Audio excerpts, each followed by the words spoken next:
नमस्कार मित्रांनो, आता आपण आलो आहोत कर्नाळा पक्षी अभयारण्य.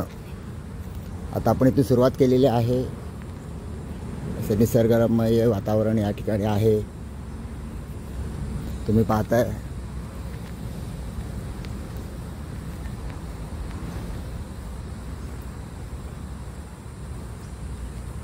या ठिकाणी माकडांचं प्रमाण मोठ्या प्रमाणात आहे. फक्त येताना खाऊ वगैरे जास्त घेऊन येऊ नका. आलात तरी बॅगेत ठेवा, हातात ठेवू नका. पाण्याची बॉटलसुद्धा हातात ठेवू नका.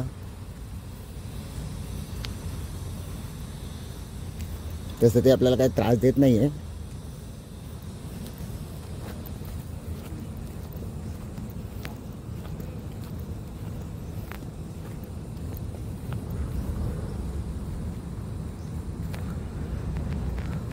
खरं म्हणजे आपण माकडांना घाबरतो की माकडं आपल्याला घाबरतात हे समजत नाही, कारण ते आपल्या जवळ येतात पुन्हा लांब जातात. पण आपण शक्यतो त्याच्यापासून दूर राहा.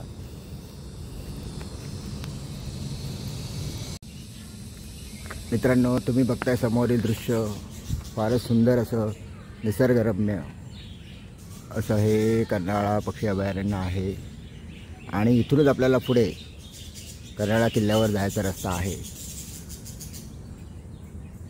पनवेलपासून फक्त 10 ते 12 किलोमीटर अंतरावरती, म्हणजे मुंबई गोवा महामार्गावरती हे पक्षी अभयारण्य आहे. आणि खरोखरच आपल्या सहकुटुंब येण्याचं एक सुंदर असं एक ठिकाण आहे. निसर्गरम्य असं आहे. पावसाळ्यात तर अतिउत्तम असेल.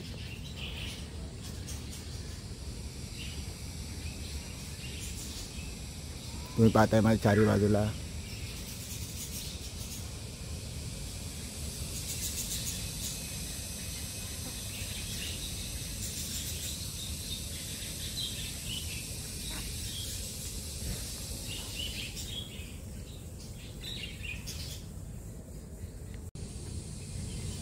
मित्रांनो, आता आपण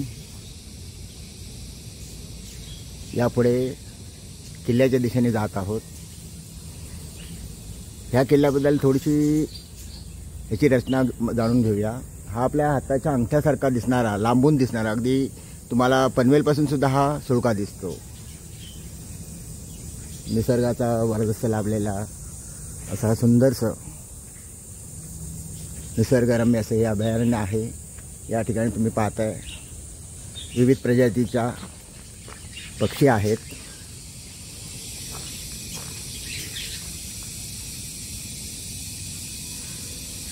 आता तुम्ही पाहताय तो तिबोटी खंड्या या पक्ष्याचं नाव आहे.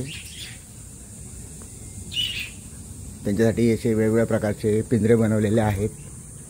बघा, आपल्याला भेटण्यासाठी हा एक पक्षी आलेला आहे.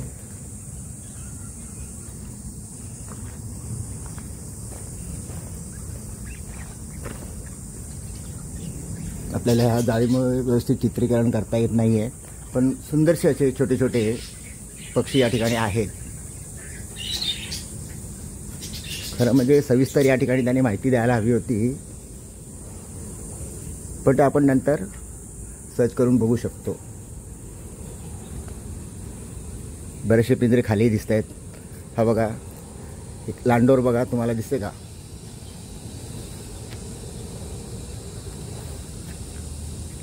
जाळी इतकी बारीक आहे, हे बघा.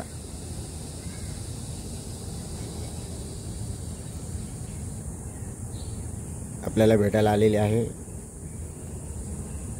पण आपण त्यासाठी काही देऊ शकत नाही, काही खाऊ शकत नाही. खाली अशी स्ट्रिक्टली वॉर्निंग दिलेली आहे, पक्ष्यांना कोणत्याही प्रकारचं खाद्यपदार्थ देऊ नका म्हणून. आणि त्याचं पालन करणं हे आपलं कर्तव्य आहे. आता आपण पुढील पिंजऱ्यात जात आहोत.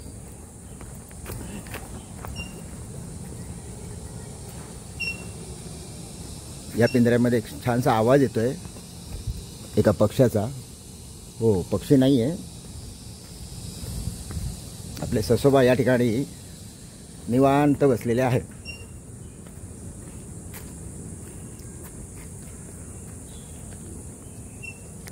त्यांचं बघा, त्यांचं जेवणसुद्धा झालेलं आहे. त्याच्यामुळे मला वाटतं त्यांची आराम करायची वेळ आहे. आपण त्यांना आता डिस्टर्ब करायचं नाही. त्यांनी माझ्याकडे बघितलेलं आहे प्रेमाने. आता आपण पुढे चालूया. मित्रांनो, तुम्ही बघताय या ठिकाणी या हरणी तुम्हाला दिसत आहेत. ह्या सिमेंटच्या आहेत खरं म्हणजे. हे बघा आपले फ्लोमिंगो, आपली नवी मुंबई फ्लोमिंगो सिटी या नावाने ओळखले जाते. तुम्हाला तर माहितीच आहे. हे खरं म्हटलं तर विदेशी पाहुणे आहेत, पण दरवर्षी ते आपल्या नवी मुंबईला भेट देतात आणि त्यांचं संरक्षण करणं हे आपलं परम कर्तव्य आहे. कालांतराने असं होईल की आपल्या पुढच्या पिढीला ह्या अशा स्वरूपात त्यांना दाखवावं लागेल.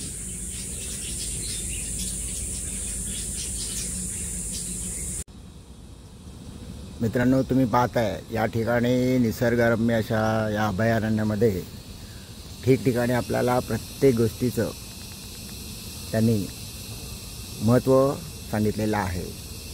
आपण ते किती पाळतो ते आपल्यालाच माहीत. हा पहा हरितगृह परिणाम.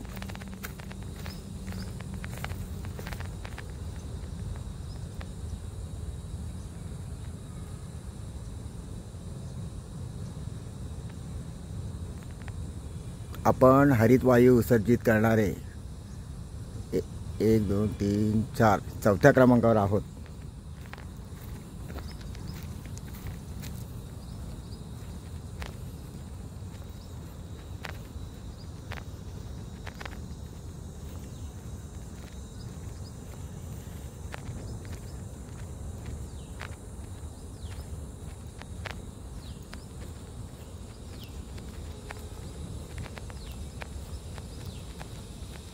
तुम्ही पाहताय चारी बाजूला निसर्गरम्य असा हा परिसर आहे.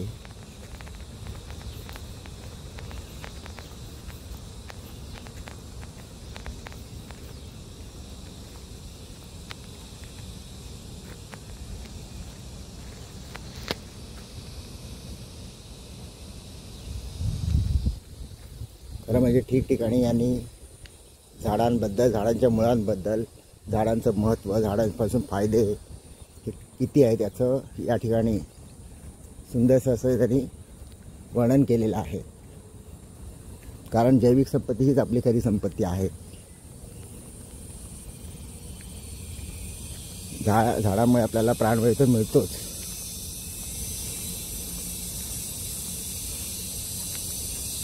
हे बघा फुलांचं सुद्धा महत्त्व त्यांनी या ठिकाणी सांगितलेलं आहे. किड्यांची किरकिर या ठिकाणी चालू आहे. खूपच सुंदर असे वातावरण या ठिकाणी आहे. या ठिकाणी तुम्ही बघताय